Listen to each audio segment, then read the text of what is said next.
Olha, nesse momento eu quero chamar a sua atenção para a palavra profética, que nós temos uma mensagem do coração de Deus para o seu coração agora.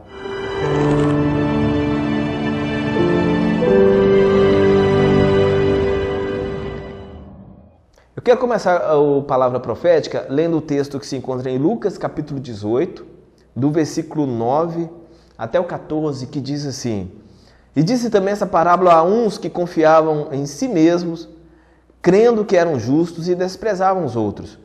2 homens subiram ao templo a orar, um fariseu e o outro publicano. O fariseu, estando em pé, orava consigo desta maneira: Ó Deus, graças te dou, porque não sou como os demais homens, roubadores, injustos e adúlteros, nem ainda como este publicano. Jejuo 2 vezes na semana e dou os dízimos de tudo quanto possuo. O publicano, porém, estando em pé, de longe, nem ainda queria levantar os olhos ao céu, mas batia no peito dizendo: Ó Deus, tem misericórdia de mim, pecador. Digo-vos que este desceu justificado para a sua casa, e não aquele, porque qualquer que a si mesmo se exalta, será humilhado, e qualquer que a si mesmo se humilha, será exaltado. Eu quero falar aqui sobre orgulho e religiosidade. Nós vemos aqui a história, Jesus contando a história de 2 pessoas que foram ao templo para orar. E neste momento nós vemos aqui, ele coloca uma classe religiosa, que são os fariseus, e uma classe, vamos dizer assim, política e que pela sociedade não era bem vista, que eram os publicanos. Os publicanos eram cobradores de impostos. E para você ter uma noção do que acontecia naquele momento, naquela época de Jesus, o Império Romano dominava ali os judeus.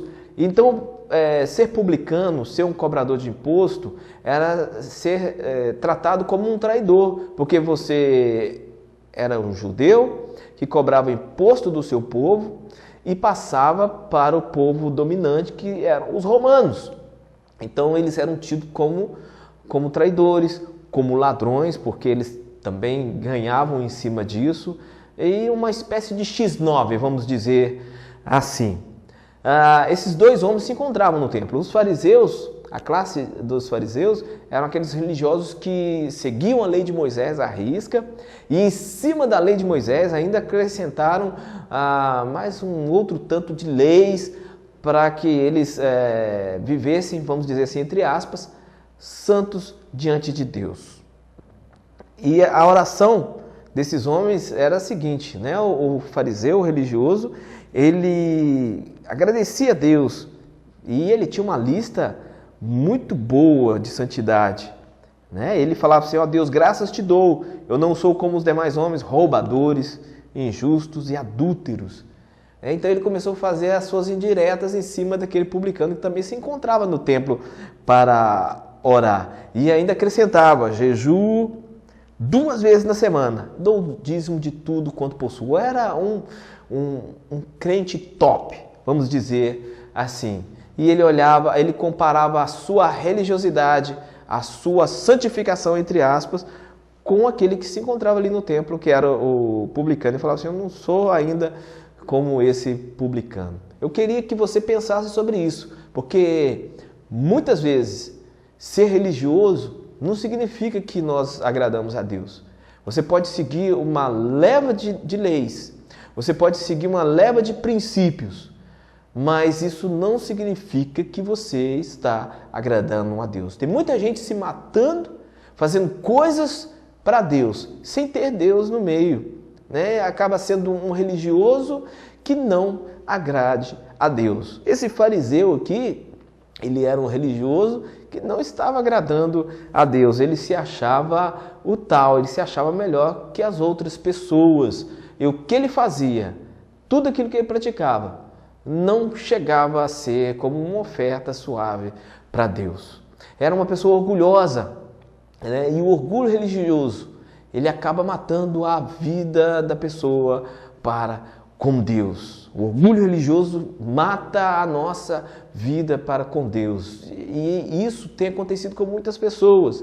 Eles acham que por fazerem certas práticas, né, por praticarem certas disciplinas espirituais, Né? A disciplina espiritual é para o nosso crescimento espiritual, a próprio nome já fala, disciplina espiritual, que é jejum, oração, estudo da Bíblia, meditação da palavra de Deus, isso é tudo para o nosso crescimento, mas quando é usado para compararmos o nosso grau de espiritualidade com o de outras pessoas, para julgarmos outras pessoas, isso está acabando com a nossa vida com Deus. É necessário que a gente comece a avaliar e olhar dentro de nós mesmos quem realmente nós somos.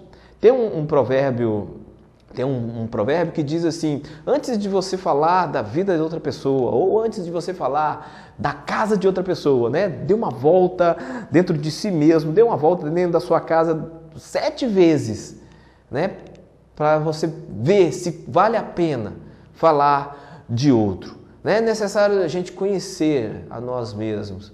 O Senhor Jesus sempre se referia, quanto ao julgar a outros, ele dizia assim: tire antes a trave que está no seu olho, para que depois você vá falar do cisco que está no olho do seu irmão. E muitas vezes a religiosidade, ela acaba promovendo um orgulho dentro do coração da pessoa. E Deus, ele não se agrada deste orgulho. Aquele publicano, ele reconheceu que era um pecador. Aquele publicano, ele reconheceu que ele não tinha condições diante da santidade de Deus, nem de estar ali naquele templo orando. E a Bíblia fala, né, Jesus está contando aqui que ele batia no peito, era uma demonstração de miséria. Eu sou um homem miserável, eu sou um homem pecador, né? Por isso, Senhor, tem misericórdia de mim. A gente vê um arrependimento, um profundo arrependimento daquele homem, uma profunda introspecção, uma profunda análise de si mesmo e da vida dele para com Deus. Ele pensava assim: o que eu tenho feito, né, para agradar a esse Deus que é santo? O que eu tenho feito para agradar a esse Deus que merece o melhor? Né? Então ele reconhecia a miséria, ele reconhecia que era um pecador e ele nem tinha condições de estender os seus olhos aos céus, mas ele dizia: tem misericórdia de mim, Senhor, um pecador. Jesus fala que esse daí saiu justificado diante de Deus, enquanto o outro saiu justificado diante dos homens. Uma outra coisa para a gente pensar é a seguinte: que nem tudo que parece é realmente aquilo. Nem tudo que parece é realmente aquilo. As pessoas procuram, ainda mais hoje numa rede social avançada, em que todos se expõem grandemente, muitas pessoas, a maioria das pessoas tenta vender uma imagem daquilo que ele não é. Você sabe disso, né? Você conhece seu vizinho e você conhece o que o seu vizinho posta numa rede social, no Facebook, por exemplo. Você sabe que aquilo que ele coloca ali nem sempre é. Então, quem não conhece acha que parece ser alguma coisa e não é. Só para vocês entenderem o exemplo. Então, dentro de uma vida espiritual para com Deus, nem tudo aquilo que parece é aquilo mesmo. Tem muitas pessoas que aparentam ser alguma coisa, mas não tem caráter nenhum.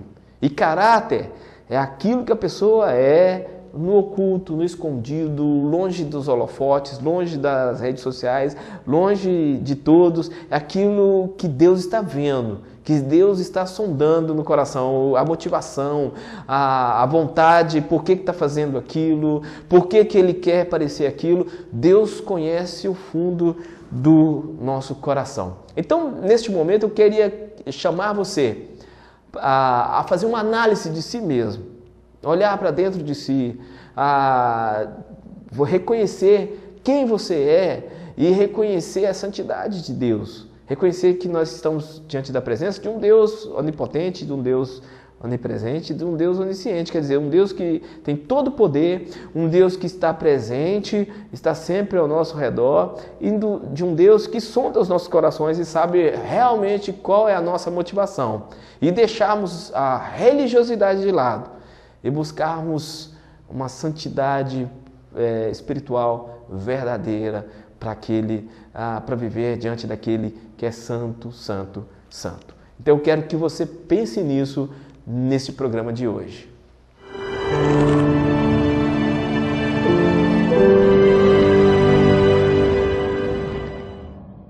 Muito bem, você ouviu aí a palavra profética, né, sobre orgulho e religiosidade. Orgulho e a religiosidade causa divisão, causa briga, causa tudo quanto é transtorno dentro de uma comunidade. Causa dentro da pessoa que ele é melhor do que o outro, e enquanto Jesus manda a gente amar uns aos outros. Então eu quero que você pense bastante nesta reflexão de hoje.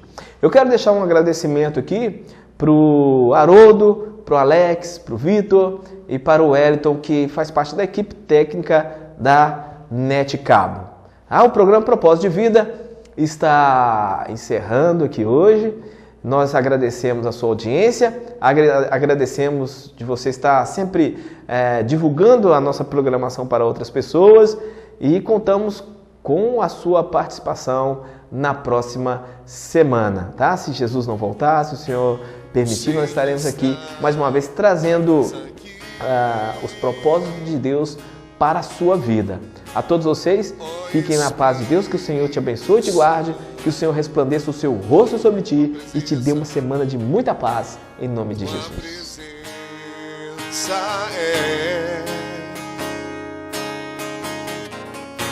Meu prazer, Senhor,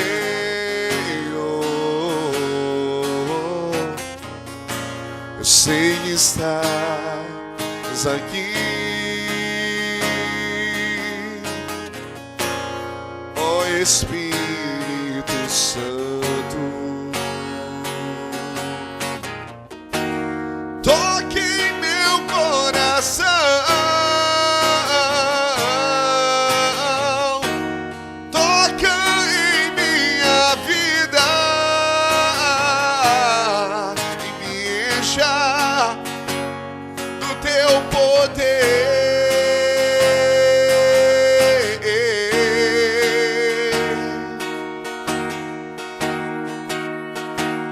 Da tua unção e do teu perdão.